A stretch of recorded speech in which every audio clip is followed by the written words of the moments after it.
پریشانی کی گہرائی۔ خوشحال آغاز۔ فیضا ایک چھوٹے مگر خوشحال گاؤں میں رہتی تھی۔ اس کے والدین کسان تھے اور اپنی زمین پر سخت محنت کرتے تھے۔ گاؤں کی زندگی سادہ مگر لطف تھی۔ فیضا کے بچپن کی یادیں اس کے دل میں گہرائی سے بسی ہوئی تھیں۔ وہ اپنے والدین کے ساتھ کھیتوں میں کام کرتی، دوستوں کے ساتھ کھیلتی اور اسکول میں بہترین کارکردگی کا مظاہرہ کرتی تھی۔ اس کی زندگی میں کوئی بڑی پریشانی نہیں تھی سوائے معمولی مشکلات کے جن کا سامنا ہر کسی کو ہوتا ہے۔ جوانی کی دہلیز۔ جوانی کی دہلیز پر قدم رکھتے ہی فیضا کے خواب پروان چڑھنے لگے۔ اس کا خواب تھا کہ وہ ڈاکٹر بنے اور اپنے گاؤں کے لوگوں کو مفت خدمت کرے۔ اس نے شہر جا کر میڈیکل کالج میں داخلہ لیا۔ شہر کی چکا چوند اور تیز رفتار زندگی نے اسے حیران کر دیا، لیکن اس نے ہمت نہیں ہاری اور اپنی تعلیم پر توجہ مرکوز رکھی۔ تعلیمی مشکلات۔ میڈیکل کی تعلیم حاصل کرنا آسان نہیں تھا۔ فیضا کو دن رات محنت کرنا پڑتی۔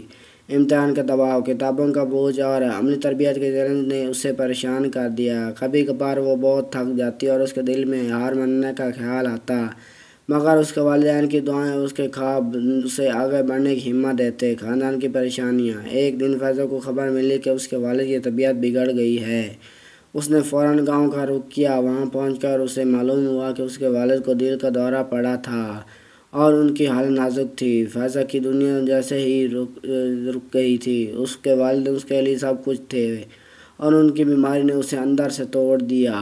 اس نے اپنے والد کی دیکھ بھال کے لیے شہر کی تعلیم کو کچھ عرصے کے لیے چھوڑ دیا۔ مالی مشکلات۔ والد کی بیماری کے علاج کے لیے کافی پیسوں کی ضرورت تھی۔ فیضا کا خاندان مالی مشکلات کا شکار ہو گیا۔ انہوں نے اپنی زمین اور زیور بیچ کر علاج کروایا۔ فیضا نے اپنی تعلیمی خواب کا وقتی طور پر مؤخر کر دیا اور والد کے علاج پر مکمل توجہ دی۔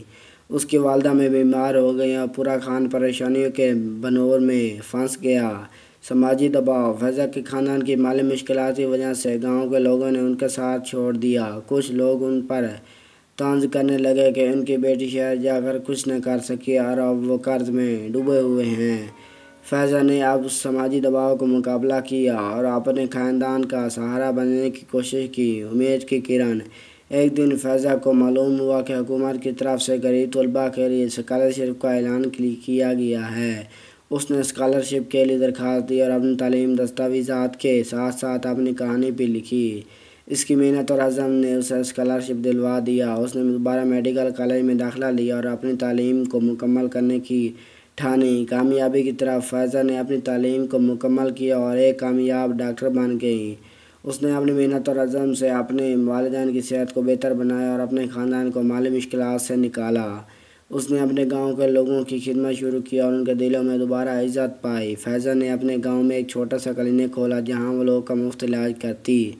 زندگی کا سبق۔ فیضا کی کہانی ہمیں یہ سکھاتی ہے کہ زندگی میں پریشانی اور مشکلات آتی ہیں، مگر ان کا مقابلہ کرنے کا عزم اور حوصلہ ہونا چاہیے۔ اس نے اپنی محنت اور جذبے سے نہ صرف اپنے خوابوں کو پورا کیا بلکہ اپنے خاندان اور گاؤں کے لوگوں کی زندگی میں بھی خوشیاں لائیں۔ اختتام۔ پریشانی کی گہرائی میں بھی امید کی روشنی ہوتی ہے۔ فیضا کی کہانی ہمیں یہ درس دیتی ہے کہ مشکلات کا سامنا کرنے کا حوصلہ اور عزم ہو تو کوئی بھی مشکل ہمیں ہماری منزل سے دور نہیں کر سکتی۔ اس نے اپنی محنت اور محبت سے اپنی زندگی کو بہتر بنایا اور دوسروں کے لیے مثال قائم کی۔ اگر آپ کو میری ویڈیو اچھی لگی ہے تو لائک کرنا اور چینل کو بھی سبسکرائب کرنا، کیونکہ اس طرح کی میں ویڈیو بناتا رہتا ہوں۔